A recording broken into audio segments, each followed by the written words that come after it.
Right, we're back for part 2, which is looking at packaging for longer shelf life.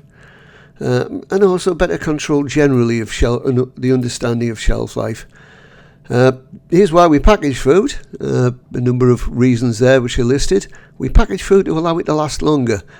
It's an important area in food manufacturing and distribution, and it's something you certainly should be considering for your product in this module.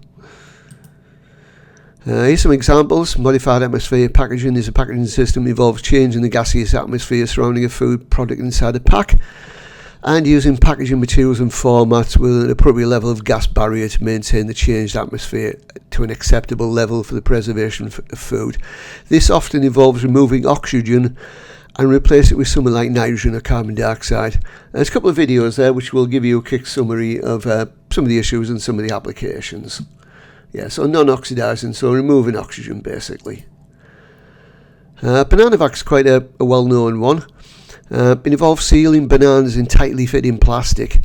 Under such conditions, they last 28 days in regular packs, but up to 40 days in the Banavac packaging. So potentially quite a lot of interest here. If you click on the BMT link, you'll learn everything you ever want to know about banana packaging and transport, which may be of interest to some of you in terms of careers. If you're interested in MAP, this paper is a good review. It's in Science Direct, but you'll need to log in via your TU account because it's not generally available. But it has some good review of the various applications and technologies. Might be a bit out of date now. You probably want to look for something a little bit more recent. Okay, active packaging. Active packaging is specifically defined in the European regulation EC number 450/2009 as a packaging system that interacts with food by deliberately incorporating components that would release or absorb substances into or from the packaged food or the environment surrounding the food.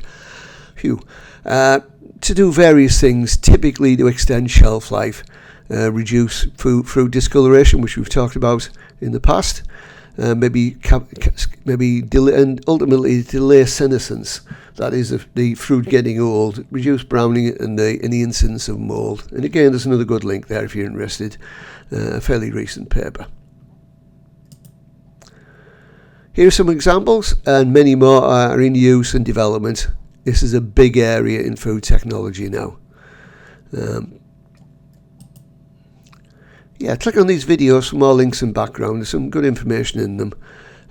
Milk proteins are covered in quite a lot of detail, and chitosan as well is another potential way of looking at this.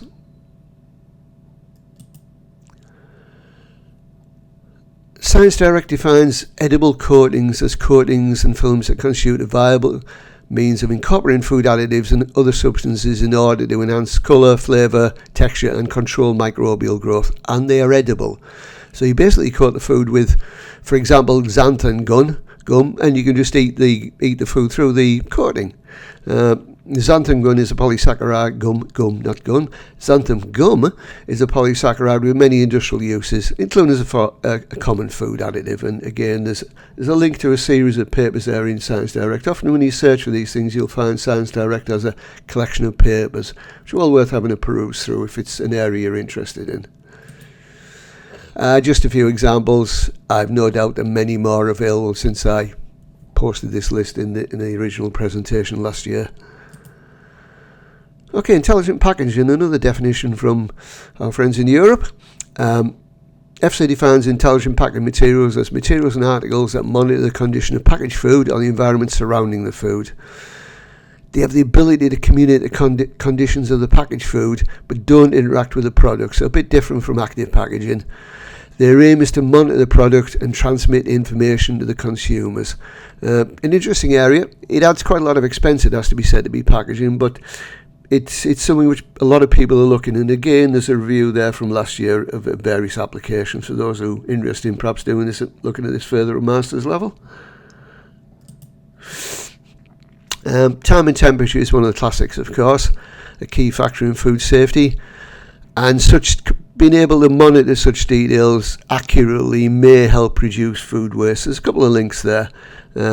I think there's a couple of links there. There isn't actually. I'm sure there is on the next slide, or slides that are coming up. Yeah, okay, so here's a commercial application which has been used in New Zealand, and quoting from Ripe Sensors company information, Ripe Sensors is the world's first intelligent sensor label that changes colour to indicate the ripeness of fruit.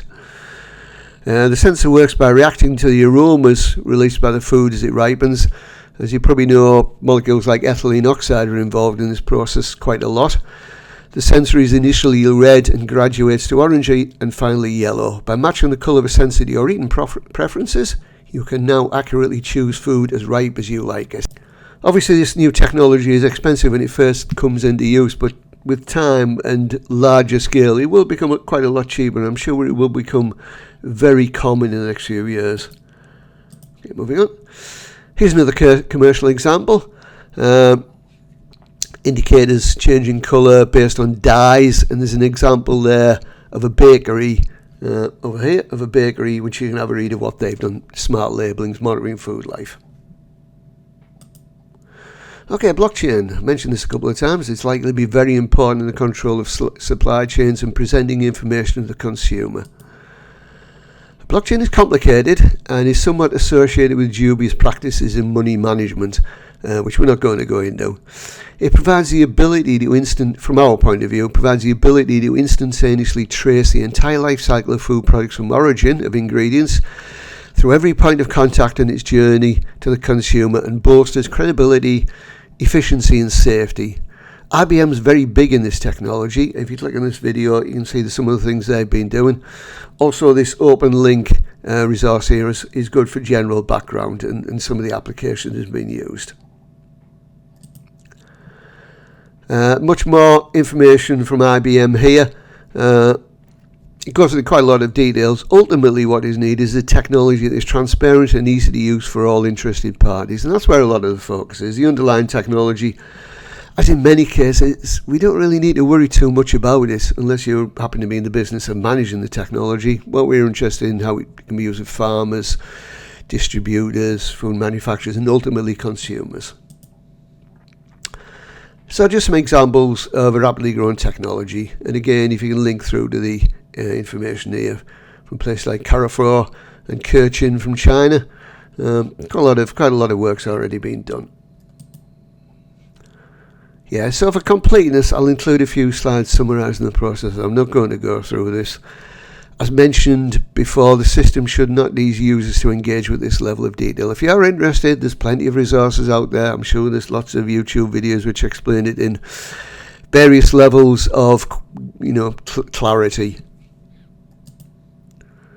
The quote in red from IBM suggests a great potential for the economic improvement of food chains. As we know, there's quite a lot of losses in food chains, and managing them better is in itself a good thing. Okay, here's a list of what we might call actors in the food chain who could potentially use blockchain. From the provider, that's the sort of person who's providing seed perhaps for a farmer. He produces a crop which gets processed, gets distributed, it goes to retailers and eventually ends up with the consumer. And in most cases, actors in the blockchain can interact using handheld devices, probably mobile phone apps, specific targeted apps for people downstream from the consumer, but probably consumer available ones like we can do now. There's lots of apps which you can scan barcodes and get nutritional information, for example. And here's a summary of the information that can be present in the system. I'm not going to read through it. You can pause the video if you're interested. Finally, a review of current applications, most of which in the area of food integrity, but notice also growing trends in waste reduction and supporting small farmers. Both good things. Okay, right, that's all for this. Thanks for listening.